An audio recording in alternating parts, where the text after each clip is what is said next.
नाव question number 3 solved example page number 70. ठीक आहे. जे टाईप्स काही काही टाईप्स असे असतात की जे अजिबात न येण्यासारखे असतात. दॅट इज फोर्थ एक्झाम्पल ते आहे. ठीक आहे. नंबर 3 बघू आपण. Water is being poured at the rate of 36 metre per metre cube. ते बघा, metre square area, metre cube, cube आहे, सेंटीमीटर क्यूब, फीट क्यूब, जे काय क्यूब म्हणजे तो व्हॉल्यूम झाला. ठीक आहे. कधी कधी ते सांगणार नाही की ते व्हॉल्यूम आहे म्हणून, पण युनिटवरून आपण ओळखायचं. युनिट तुम्हाला काय दिलेलं आहे? मीटर क्यूब पर सेकंड, मीटर क्यूब पर सेकंड. ठीक आहे. मग तो व्हॉल्यूम कितीने किती याच्यामध्ये भरला जातो आहे? 36 metre volume with respect to time. एवढ्याचे म्हणजे प्रत्येक सेकंडला पर सेकंड एवढा व्हॉल्यूम 36 मीटर क्यूब भरल्या जातो आहे वॉटर. कशामध्ये? कशामध्ये? Cylindrical vessel. कशामध्ये? इट्स लाईक बघा, सिलेंड्रिकल व्हेसल असं असणार आहे. याच्यामध्ये पाणी भरलं जाते with radius 3 centimetre 3 metre. Radius काय दिलेली आहे? Radius 3 metre. आणि त्याच्यामध्ये वॉटरचा फ्लो सांगितला एवढा असणार आहे पर सेकंड. पुढे काय विचारलं? Find the rate at which water level is rising. म्हणजे याच्यामध्ये एका सेकंदला समजा एवढं भरलं गेलं, पुढच्या सेकंदला एवढं भरलं गेलं, पुढच्या सेकंदला एवढं. याचा जो रायझिंग हाईट जी त्यांची वाढते पर सेकंड, म्हणजे समजा हाईट आपण मानूया h, with respect to time किती चेंज होते, म्हणजे राईजच होणार आहे, वाढणारच आहे. D h by D t तुम्हाला विचारला आहे ॲज पर द क्वेश्चन. मग ज्या ज्या गोष्टी दिलेल्या आहेत त्या आपण सगळ्याच्या सगळे पहिले कशामध्ये लिहून घेऊ? गिवनमध्ये लिहून घेऊ, आणि त्याच्यानंतरचा पुढचा पार्ट आपण डिस्कस करू. बघा काय काय दिलं आहे त्यांनी. Solved example number 3. नंबर 3 बघा. Let v r and h एवढ्या गोष्टी बोललेल्या आहेत त्यांनी. कशाचा? सिलेंड्रिकल व्हेसलचा. ठीक आहे. आर द काय ते?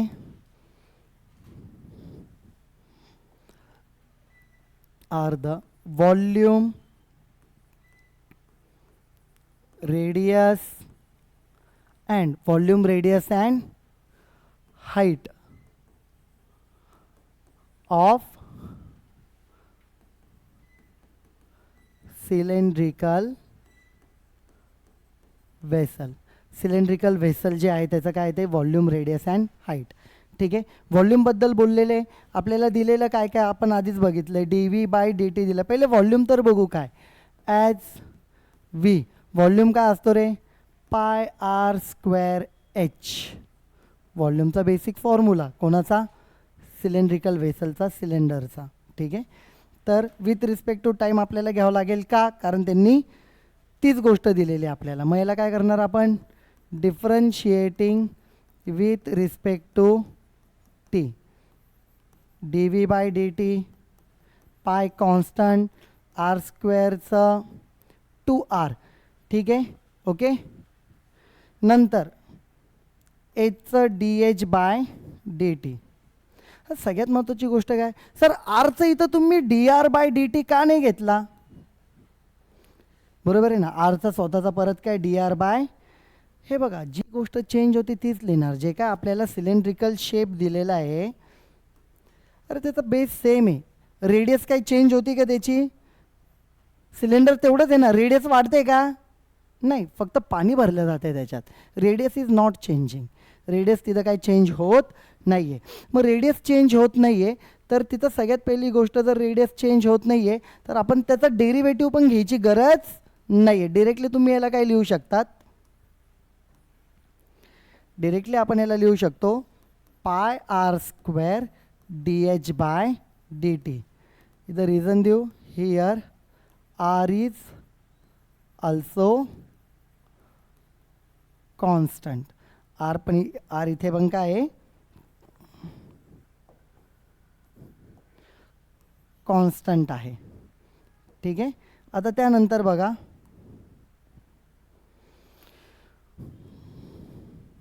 पुढे इथे काय येते बघा. त्याच्यानंतर ही टर्म लिहिली.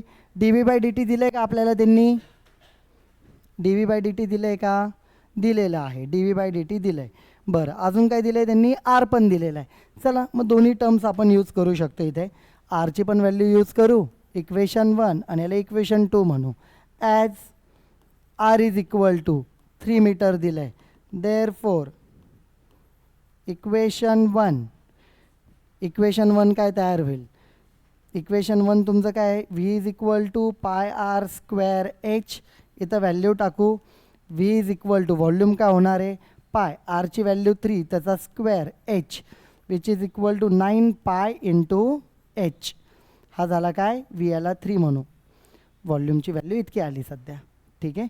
एच आपल्याला अजून माहिती नाही आहे, किंवा हे आपण इथे टाकून दिलं किंवा याच्यात डायरेक्ट टाकलं तरी चालेल. बरं, आपण काय करू?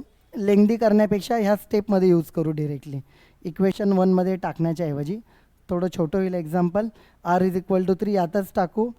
D V by D t is equal to pi आरचा square d h by D t. मग पुढे काय येणार? Therefore d V by D t is equal to हे काय आलं? 9 pi d h by D t. तुम्हाला विचारलं आहे की एच राईज हाईट कशी वाढते, किती रेटने वाढते, तुम्हाला विचारलेलं आहे त्यांनी. तर मग तो पार्ट आपण एका बाजूला लिहू. Therefore d h by D t is equal to 1/9 pi. 9 pi इकडे गेले into d V by D t which is equal to 1/9 pi d V by D t. काय दिलं आहे d V by D t? Volume with respect to time. सुरुवातीलाच एक्झाम्पलच्या बोललो आपण 36. इथं लिहू आपण since d V by D t is equal to 36 metre cube per second. हे गिवन आहे. विच इज इक्वल टू किती आलं बघा? 9ने याला डिवाइड केलं 4/पाय. So this is d h by D t. Height वाढते. Height metre time per second. Metre per second हे विचारलं आहे तुम्हाला. This is the answer. हे जास्त तसं काही मोठं नाही. दिलेला डेटा त्याचं फक्त एक्सप्लेनेशन तुम्हाला जास्त आलेलं आहे. हा डेटा आहे. व्हॉल्यूम. इथं रेडियस चेंज होत नाही. जी गोष्ट चेंज होत नाही ती काय झाली? कॉन्स्टंट. म्हणून आर स्क्वेअरचं डेरिव्हेटिव्ह आपण काढलेलं नाही आहे. मग पाय पण कॉन्स्टंट, आर स्क्वेअर कॉन्स्टंट. ते बाहेर एचचं डेरिव्हेटिव्ह काढून घेतलं. हे विचारलं आहे. बाकीच्या टर्म तिकडे. आरची व्हॅल्यू टाकली, डी व्ही बाय डी टीची व्हॅल्यू टाकली, आन्सर आलं. ठीक आहे. त्यानंतर बघा पुढचा पार्ट त्यांनी काय दिलेला आहे? Velocity, acceleration and jerk. पण मोस्टली आपण बघा लक्ष द्या. व्हेलॉसिटी, ॲक्सेलरेशन, अजून आपण म्हणू शकतो डिस्प्लेसमेंट. तिथं दिलं नाही हेडिंगमध्ये पण माहीत असो डिस्प्लेसमेंट. आणि पुढे लिहूया जर्क. ह्या टर्म्स काय आहेत त्याच्यावरचं एक्झाम्पल काय आहेत? First example as compare to previous one. जरा हा इझी पार्ट आहे. आपल्याला एक बेसिक डेफिनेशन्स माहिती पाहिजे काही गोष्टींचे. बेसिक डेफिनेशन काय आहे आपल्याला माहितीच आहे तसे. पण हे बघा तरी एस इज अ आपण म्हणूया डिस्प्लेसमेंट. बरोबर आहे? ओके. डिस्प्लेसमेंट. त्याला with respect to time divide केलं किंवा नुसता एस अपॉन टी जरी केला ती काय असतं? वेलॉसिटी. तो काय पार्ट झाला? वेलॉसिटीचा. ॲक्सेलरेशन या velocity with respect to time किंवा change in velocity with respect to time d V by D t हे काय झालं? ॲक्सेलरेशन. हे काय त्याचे बेसिक डेफिनेशन आपल्या. ठीक आहे. मग आता याच्यानंतर काय बघा नंबर 1. क्वेश्चन नंबर 1 काय दिलेला आहे? पेज नंबर 71 बघा. पेज नंबर 71 त्याच्यामध्ये क्वेश्चन 1 बघा काय आहे? Solved example. काय काय दिलं आहे तिथे? A car is moving in a such a way that the car covers is the distance is covered by the car is given the equation. Displacement दिलं एक प्रकारे त्यांनी. सुरुवातीला गिवन एस काय आहे? S is equal to 3t square plus t. Displacement दिलं with respect to time. 3t नाही आहे 4t square plus 3t. Where s is in meter, s कशामध्ये metre, time is in second. What would be the velocity and the acceleration. वेलॉसिटीची value किती आहे आणि ॲक्सेलरेशनची value किती आहे at T is equal to 20 second. Time किती पाहिजे 20 सेकंड. चला बघू आपण वेलॉसिटीची व्हॅल्यू काय आणि ॲक्सेलरेशनची व्हॅल्यू काय सगळं बघू आपण. बघा पटकन होण्यासारखे जास्त अवघड नाही आहे. याला आपण डिफरन्शिएट केलं, differentiating with respect to t म्हणजे time, d S by D t. ठीक आहे. टू डायरेक्टली आपण डायरेक्टली लिहू, टू खाली आला 2t. बरं ठीक आहे चला एकदा लिहूच आपण 2t plus 3 which is equal to याला लिहूया 80 प्लस 3. पण हे बघा as v is equal to d S by D t तो काय आला 80 प्लस 3 आला. ठीक आहे, इकडे लिहायची गरज नाही आहे. पुढे बघा हे झालं वेलॉसिटी. वेलॉसिटी कधी at T is equal to 20 second. मग velocity at T is equal to 20 at इथं 20 टाकून द्या किती आलं बघा. Therefore V velocity at 20 किती आली वेलॉसिटी 8 2 160 इथे झाले प्लस 3 1. देताना कशात दिलेलं आहे त्यांनी मीटर, डिस्प्लेसमेंट मीटरमध्ये त्यांनी सांगितलं आहे. मग हे मीटर पर सेकंड वेलॉसिटी म्हणून. ठीक आहे. And acceleration is D V by D T. Acceleration काय असतं D V by D T म्हणजे D by D T of V काय तुमचा हे बघा व्ही काय आला होता 80 प्लस 3 काय होता 80 प्लस 3. ॲक्सेलरेशन किती आलं बघा केचं के तसं 80चं काय येणार फक्त 8 येणार, कॉन्स्टंटचं 0, 3चं काय होणार आहे 0. ॲट टाईम, टाईम किती सांगितलं आहे 20 second. A at T is equal to 20. T नाहीच याच्यात 8च उरला फक्त. This is metre per second square. म्हणजे सरळ सरळ डिस्प्लेसमेंट त्याचा डेरिव्हेटिव्ह काढला का वेलॉसिटी, त्याचा परत डेरिव्हेटिव्ह काढला का काय ॲक्सेलरेशन, आणि टीची व्हॅल्यू फक्त टाकायची. तुम्हाला काय भेटून जाईल त्यातून आन्सर भेटणार. डिस्प्लेसमेंट डेरिव्हेटिव्ह काढलं की वेलॉसिटी, त्याचा परत डेरिव्हेटिव्ह काढलं की काय भेटणार ॲक्सेलरेशन भेटणार. टाईमची व्हॅल्यू टाकली का तुम्हाला रिस्पेक्टिव्ह व्हॅल्यूज भेटून जातील. मग हे तुमचं काय झालं इथे वेलॉसिटीचा पार्ट. आणि नंबर हे बघा हे पूर्ण एक्झाम्पल मगाच. ठीक आहे. नंबर त्यातला काय 2. Solve example number 2. तर त्याच्यामध्ये काय दिलेलं आहे बघा लक्ष द्या. The displacement of the particle काय दिलं आहे डिस्प्लेसमेंट गिवन. डिस्प्लेसमेंट काय दिलं आहे बघा s is equal to 2t cube 5t square plus 4t minus 3. Find the page number 71 question number 2 solve example. त्याच्यामध्ये काय दिलेलं आहे डिस्प्लेसमेंट दिलेलं आहे तुम्हाला. ठीक आहे. त्यानंतर काय बघा फाइंड द टाईम. टाईम तुम्हाला विचारला आहे कधी. Acceleration is 14 feet per second square and the velocity किती आहे डिस्प्लेसमेंट किती आहे त्या टायमिंगला त्या व्हॅल्यू त्याच्या काय असणार आहे ते आपल्याला फाइंड आउट करायचं आहे. मग टाईम पण विचारलेला आहे किती आहे, त्याचं डिस्प्लेसमेंट पण विचारलं आहे, व्हेलॉसिटी पण विचारलं आहे. पहिले इक्वेशन्स काढून घेऊया जे जे दिलं आहे ते एकदा लिहू. आणि फीटमध्ये दिलं आहे, कशामध्ये दिलं आहे सेंटीमीटर मीटर फीट काही पण युनिट यूज करू शकता. एस आय केलं पाहिजे असं काही रूल नाही. ठीक आहे. बघा याला सगळ्यात पहिले आपण काय करतो आता differentiating with respect to T कारण टाईम आहे. D S by D T directly लिहू 3 खाली. बरं ठीक आहे 3t square 5 into 2t T स्क्वेअरचं 2t 4tचं काय राहणार 4 कॉन्स्टंटचं 0. ठीक आहे. हे काय तुमचं वेलॉसिटी काय आहे वेलॉसिटी. ठीक आहे. डिस्प्लेसमेंट याला इक्वेशन 1 म्हणू. Velocity 6t² 10t plus 4 equation number 2. Equation number काय आहे 2. ठीक आहे. Also differentiating with respect to t. परत एकदा करू. Again differentiating with respect to t. याचं काय dv/dt.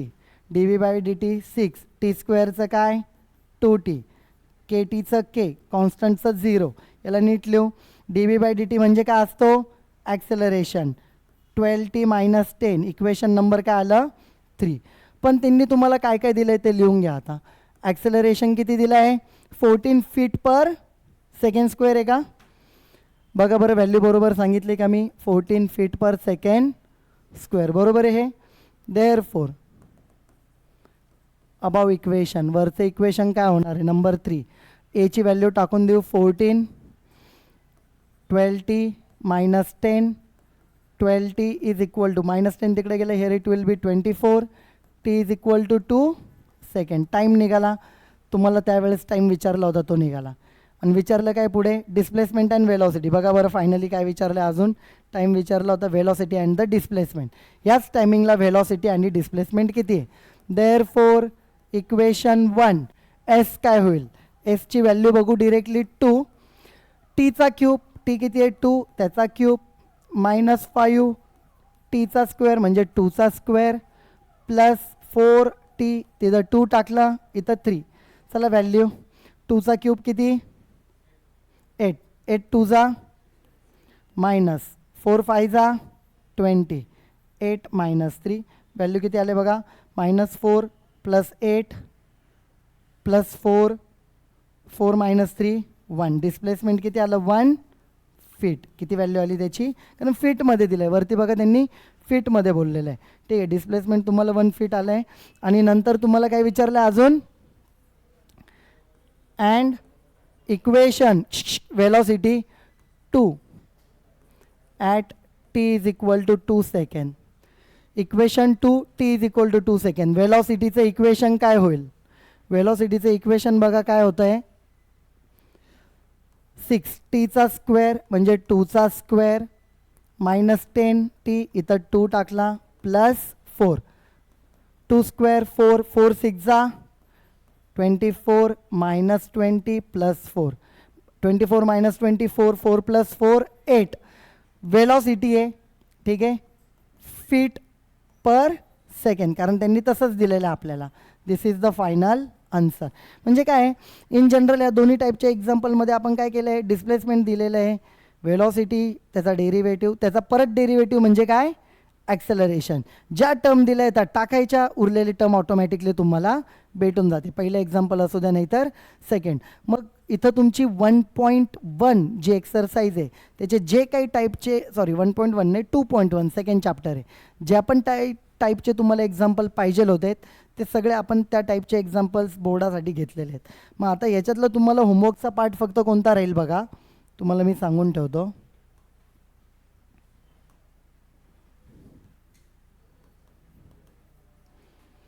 होमवर्कचा पार्ट कोणता राहील 2.1 क्वेश्चन 1 बघा.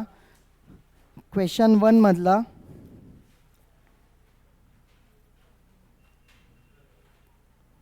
1 2 3 ठीक आहे 1 2 3 6 7.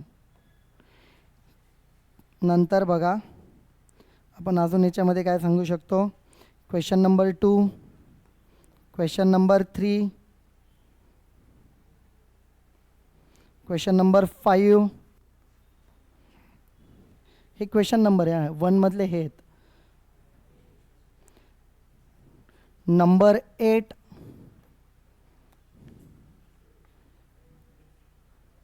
9 11 9 11 बस हे 2.1 चे काय झाले तुम्हाला होमवर्क आहे. ठीक आहे. मग यातले जेवढे आपले एक्झाम्पल्स आहेत आता इतक्यात झालेला हा 2 होता. हा फर्स्ट वेलॉसिटी ॲक्सेलरेशन डिस्प्लेसमेंटचा आणि हा थर्ड.